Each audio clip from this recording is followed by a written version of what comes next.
Good morning, okay. 8:06.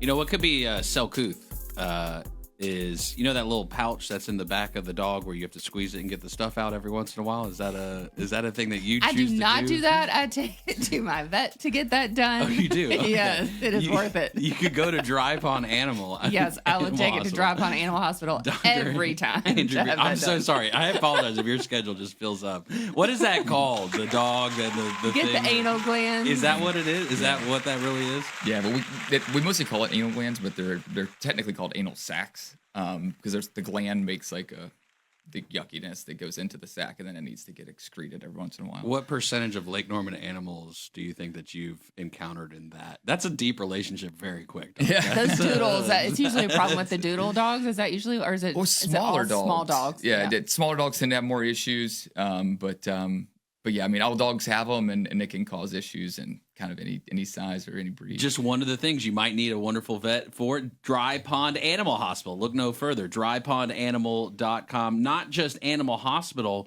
but you guys also have a pet resort at your facility as well in Denver. drypondanimal.com. Dr. Andrew Pierce, so you just got back from a conference. You were telling us San Diego. What's that like for you being a veterinarian and still learning stuff along your journey? What's that like for you? Well, I mean, maybe people don't realize it, but as a professional, you're required to in the state of North Carolina. But it's definitely part of my career that I absolutely love. And so this particular conference was an International Emergency and Critical Care Conference where we just learned a lot of new and up-and-coming ways to treat animals, literature that's just being published. For one of the big take-homes that a lecture I went to was on treating urinary obstructed cats. So sometimes male cats will make it so they're unable to urinate. And that's kind of flipping some of the paradigms of what we expect to have to need to treat these guys. They used to recommend 48 hours in an emergency hospital to treat. And that's pretty expensive. At the emergency hospital, you're talking about $2,500. And so this particular study is looking at cheaper ways. Is there some middle ground for these animals that we can treat them and to save more cats? So that was one that was really cool. But I was talking to you guys. There's some medical doctors and vets were talking at the same time about what's going on in human medicine, and then many times we can find ways to extrapolate that to veterinary medicine and how we're able to get better on those things. During the week, about how much time do you spend on surgeries and things like that compared to, I don't want to say normal vet, but just checkups basically, or I guess, is it preventative? I'm trying to relate it to humans right now too. I'm trying to do that too. How much time do you spend on surgery? Well checks versus surgeries. Yeah.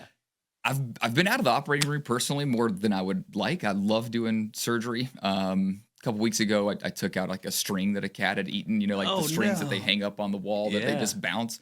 Well, this particular cat, it was just gone one morning, and these really nice folks from over in Gastonia ended up at my ER, and I was like, yeah, it's pretty straightforward. We'll just go in and take it out. But I don't find myself in the OR as much as I'd like to. I'd say most of the clinicians that work for us at Dry Pond, they have a surgery day. And so if you were interested, Dr. Allender or Dr. Shank, I think that one of them's on Tuesday, one of them's on Thursdays is their surgery day. And then Wednesday is kind of more for dental. And we're going to start expanding out some of the dentistry stuff we're doing there as far as procedural things. Yeah, I want to ask you about teeth cleaning for dogs. Yeah. Is dogs and cats, or is it just dogs that need to get their teeth cleaned? Yeah, both really. In a lot of ways. There's some pretty solid data that pets over the age of 3 to 5 all have an amount of periodontal disease.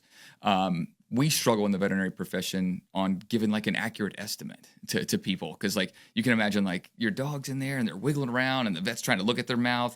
And so at Dry Pond, we're actually going to be leaning into doing a different way of doing these dentals. And the first would be, it's hey, we're just going to set you up for a dental cleaning with radiographs. And then that way, just very much like the dentists do for us, they're taking the x-rays and they're going oh, shucks, this is a yucky one. Or oh, hey, I thought Fluffy's mouth looked kind of worse, but we got it all cleaned up and no teeth need to come out. And so there's kind of no way to know until we get through this first kind of anesthesia part.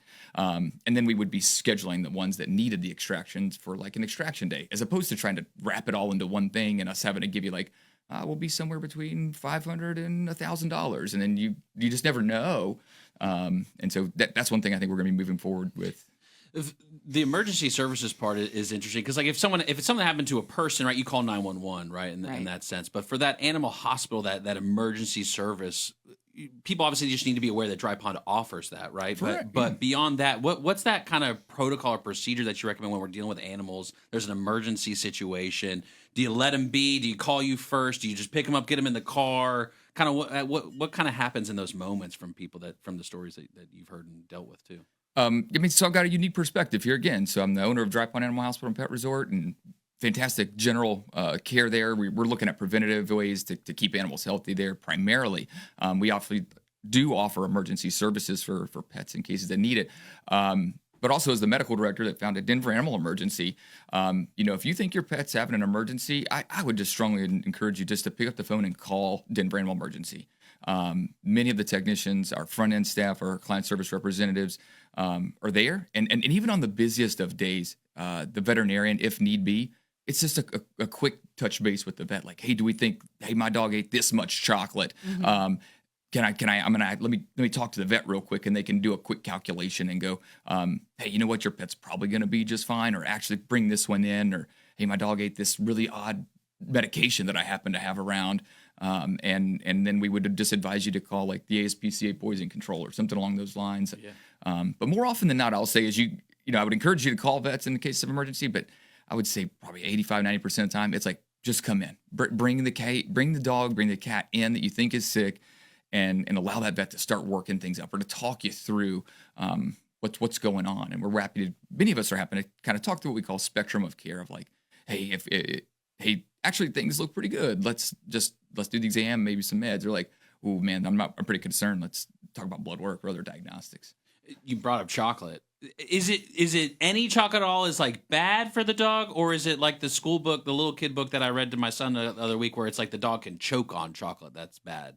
Which is it? So there's actually two ingredients within chocolate that are bad for dogs. One's called theobromine, the other one's caffeine. And so the things that we see, the fallout from chocolate toxicity, there's kind of a spectrum. And the first is like GI upset. And so like someone will call in and say, my 100-pound dog ate, 5 Hershey Kisses.